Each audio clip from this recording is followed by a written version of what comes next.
Welcome to the CareClinic Pod. I'm Emma, and this is Jones. Ever think about how some of the most successful people, like Elon Musk running Tesla and SpaceX, constantly pushing boundaries, are open about their struggles with depression? It's fascinating, isn't it? Yeah, it's like a bit of a paradox. It is, and it really speaks to this idea of high-functioning depression. Oh, yeah, I've heard of that. It's gaining more and more recognition. Yeah.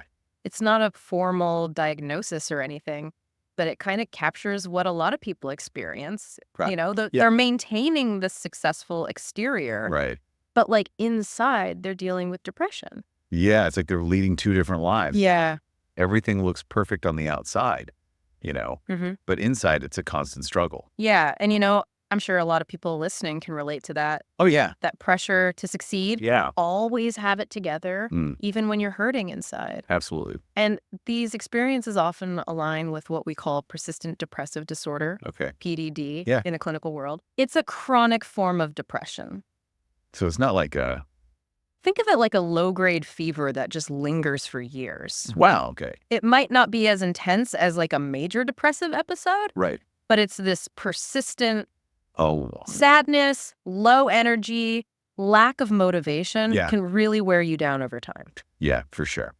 So if you're listening and you identify with hustle culture, always striving for more, always pushing limits, Yeah, this is for you. definitely. Because sometimes that drive to succeed can mask serious internal struggles. It's like a duck gliding effortlessly on the water. Oh, like that. But underneath the surface, their legs are paddling furiously just to stay afloat. Yeah, That constant effort to keep up appearances, right. it takes a toll. It's such a powerful image, Yeah. and it really captures this whole idea of high-functioning depression. Mm-hmm.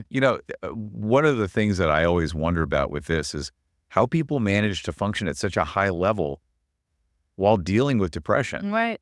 How are that even possible? It's important to remember that depression, it's not a one-size-fits-all experience Right. for some people with high-functioning depression. Yeah. The symptoms might be milder Okay. and easier to manage. Okay. So they might experience like sadness and fatigue, Mhm. but not to the extent that it completely cripples them. So they're able to push through it. Exactly. Right. And for others, it might be a matter of consciously masking their symptoms. Why would someone do that? For lots of reasons. Okay. Societal expectations. Yeah. We live in a culture that values productivity and achievement above all else. Yeah, for sure. Admitting to depression can feel like a sign of weakness, Right. like you're not strong enough to handle the pressures of life. So they're afraid of being judged, Exactly. seen as incapable. Precisely. And for some, it might be about protecting their careers or Yeah. their relationships. Right. They fear that disclosing their depression could jeopardize their job, Mm-hmm. lead to people treating them differently. Yep. So they just put on a brave face, Yeah, try to power through. it makes sense. And I imagine the stigma surrounding mental health plays a role too. Absolutely.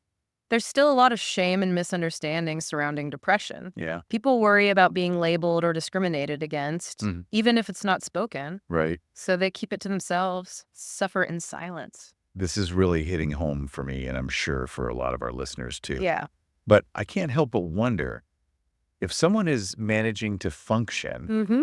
why is high functioning depression even a concern? Right. Isn't it better to just keep going and hope it eventually goes away on its own?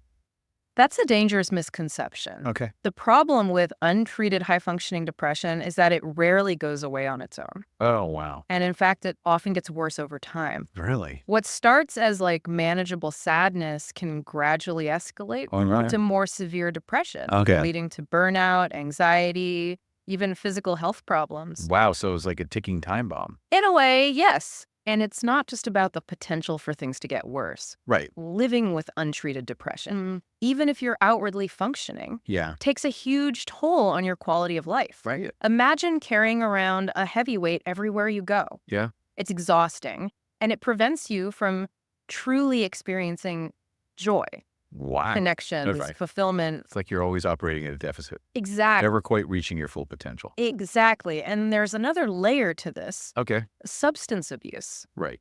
Many individuals with high-functioning depression turn to alcohol or drugs Yeah. to self-medicate. Right. numb the pain, try to cope with their symptoms. Which creates a whole new set of problems. Exactly. So it's clear that even if someone appears to be high functioning, Yeah, ignoring depression isn't a viable solution. absolutely not. Okay. And I want to emphasize this for anyone out there who's struggling. Yeah. Seeking help is not a sign of weakness. Mm, It's actually a sign of incredible strength. right. Takes courage to acknowledge your struggles and reach out for support. Absolutely. Yeah.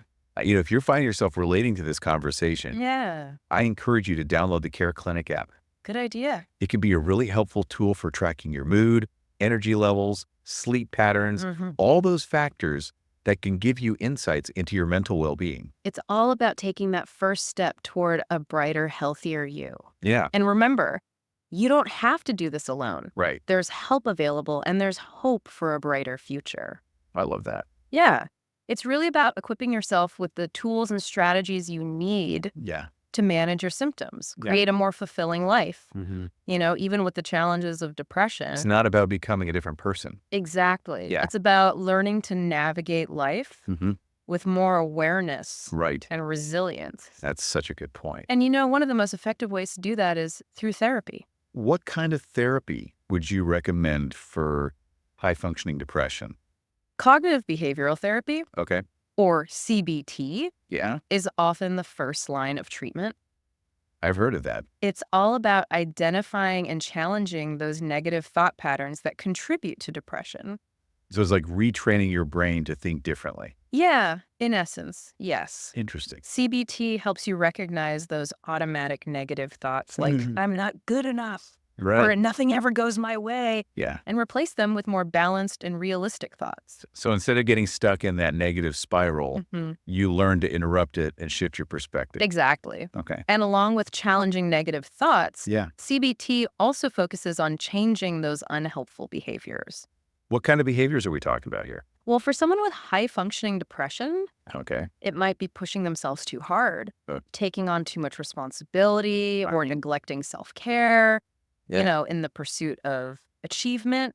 Yeah. CBT helps you identify those patterns Okay. and develop healthier coping mechanisms. So finding a more sustainable way to live, Exactly. one that prioritizes both achievement and well-being. Exactly.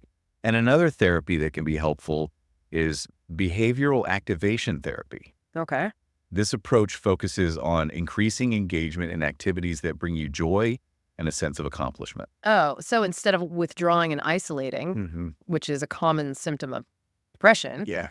you're encouraged to get out there and do things that make you feel good. Exactly. Yeah. It's about breaking that cycle of inactivity Right. and creating positive momentum in your life. I like that. Yeah. These therapies sound incredibly powerful Yeah. for managing high-functioning depression. They can be. What about medication, though? Is that ever recommended? Medication can definitely play a role, Okay. especially for people with more severe symptoms or those who haven't found relief through therapy alone. Okay. Antidepressants like SSRIs or SNRIs. Can help to rebalance brain chemistry Right. and alleviate symptoms. It's important to consult with a qualified healthcare professional Of course. to determine the best treatment plan. Absolutely. Every individual's experience with depression is unique. There's no one-size-fits-all solution. Right. A healthcare provider can help you assess your specific needs Yeah. and figure out the best course of action. And speaking of taking action, Yeah. I know a lot of our listeners are probably wondering Yeah. what they can do on their own to manage high-functioning depression. Right. What are some self-care strategies that can be helpful? Well, one of the most fundamental things is prioritizing sleep. Oh, yeah. Yeah. I'm sure a lot of us can relate to that. Yeah, It can be tough to get a good night's sleep. it really can. Life gets busy, stress levels rise, and suddenly those 8 hours feel like a distant memory. It's so common. And for people with depression, Yeah. sleep disturbances can be even more pronounced. So what can we do to improve our sleep hygiene? Establishing a regular sleep schedule is key. Okay. Try to go to bed and wake up around the same time each day, Okay. even on weekends. Even on weekends. Okay. This helps regulate your body's natural sleep-wake cycle. So no more late night Netflix binges.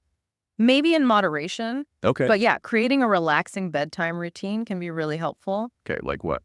Take a warm bath, Okay. read a book, dim the lights, anything that signals to your body it's time to wind down.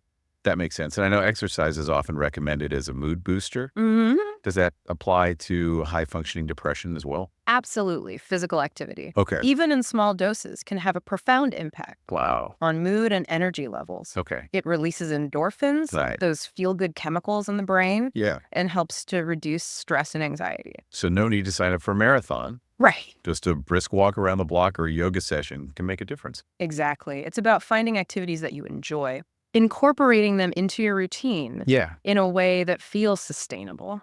That makes sense. And I imagine nutrition plays a role too. Absolutely. What we eat affects how we feel, Yeah, both physically and mentally. absolutely. A balanced diet, Okay. rich in fruits, vegetables, whole grains, and lean protein, Mm. can provide the nutrients your body and brain need to function optimally. So those sugary processed foods, Right. while they might provide a temporary energy boost, Yeah, they're ultimately not doing us any favors. exactly. And it's not just about what you eat. Okay. It's also about mindful eating, Oh, okay. Interesting. paying attention to your hunger cues, Right. eating slowly. Mm-hmm.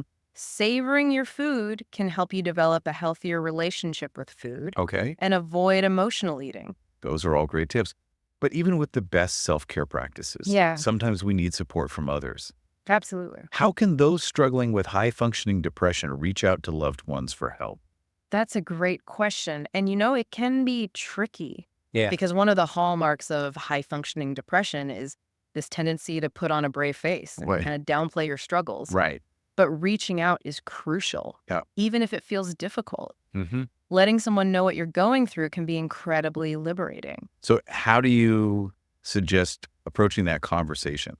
Start by choosing someone you trust, Okay. someone you feel comfortable being vulnerable with. Right. Could be a close friend, family member, or even a therapist. Right. And what's the best way to actually start that conversation? You could say something like, I've been feeling really down lately and I wanted to talk to you about it. Okay. Or I'm struggling with some things and I could really use your support. And if the person doesn't quite understand what high-functioning depression is, Right. how do you explain that to them? You could say something like, it means that I'm able to function in a lot of areas of my life, but I'm also struggling with depression internally. Okay. It's like I'm putting on a brave face for the world, but inside I'm hurting. That's a really clear and relatable way to put it. Yeah. And it's important to be patient.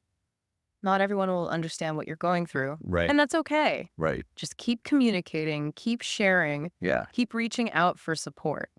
I love that advice. And speaking of support, for those of you listening who might have a friend or family member Yeah, struggling with high-functioning depression, right. how can you best support them? What can you do to make a difference? Yeah. Yeah, it all comes back to support and understanding. Yeah, being there for someone offering a safe space to open up without judgment. Right. Just listen. That can make a world of difference. Really just validating their experience. Exactly. Let them know their feelings are real. Yeah. They're not alone. And probably best to avoid offering unsolicited advice, Yeah. trying to fix the situation. Resist the urge to jump in with solutions or platitudes. Like, just think positive. Oh, yeah. You have so much to be grateful for. Yeah, I can see how those comments, while well-intentioned, Mhm. could actually make someone feel worse. Yeah. Like their struggles aren't being taken seriously. Exactly. Instead, focus on just being present, listening with empathy, Yeah. offering words of encouragement and support. So what are some examples of supportive things you could say? You could say something like, I'm so sorry you're going through this. I'm here for you, whatever you need. Okay. Or, you're so strong for dealing with this. I admire your resilience. Those are great examples. And remember, consistency is key. Mhm. Even if your friend or family member doesn't seem receptive at first, Yeah. keep reaching out, keep checking in, Right. keep reminding them that you care. It's about showing up for them even when it's hard. Exactly. And if you're concerned their depression might be severe Right. or they're expressing thoughts of self-harm, Yeah. it's crucial to encourage them to seek professional help. Absolutely. In those situations, don't hesitate to reach out to a mental health professional yourself Okay. for guidance and support. That's such important advice. Mm. One of the most challenging aspects of high-functioning depression Yeah. is that it often goes unnoticed. It does. Untreated. Yeah. People are so good at hiding their struggles. Exactly. And that's why it's crucial to raise awareness about this condition. Yeah. Break down the stigma surrounding mental health. Encourage open and honest conversations about depression. If you're listening to this and resonating with what we've been talking about, Yeah. please know that you're not alone. You're not. There's no shame in seeking help. No, In fact, it's a sign of incredible strength, it is. self-awareness, And remember, seeking help isn't about admitting defeat. right? It's about taking control of your well-being, creating a life that feels more aligned with your values and aspirations. It's about investing in yourself and your future. Exactly. And there are so many resources available Certainly. to support you on that journey. Yeah, like what? From therapy and medication to support groups and online communities, there's a wealth of options out there. Don't forget about the CareClinic app. Good point.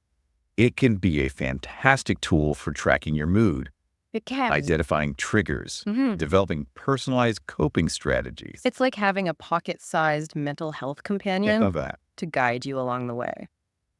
I think it's time to wrap up our conversation about high-functioning depression. Yeah, before we do, I'd like to leave our listeners with one final thought. Okay, what is it? Think about the people in your life, the ones who seem to have it all together. Okay. Right? The high achievers, the go-getters. Right, the ones who always seem to be on. Exactly. Now ask yourself, are they truly thriving or are they just really good at masking their struggles? And how can we as individuals and as a society create a culture where it's okay to not be okay, Right. where seeking help is seen as a strength, not a weakness? Those are powerful questions to ponder. And they're questions worth exploring both within ourselves and in our communities, because when we create space for vulnerability, authenticity, Right. true connection, Yeah, we open the door to healing and growth for everyone. I couldn't agree more. Thank you so much for joining us for this important conversation. Remember, you're not alone and help is available. If you're struggling with high-functioning depression, please reach out to a mental health professional or a trusted loved one. And don't forget to check out the CareClinic app for additional resources and support. Until next time, take care of yourselves. And take care of each other.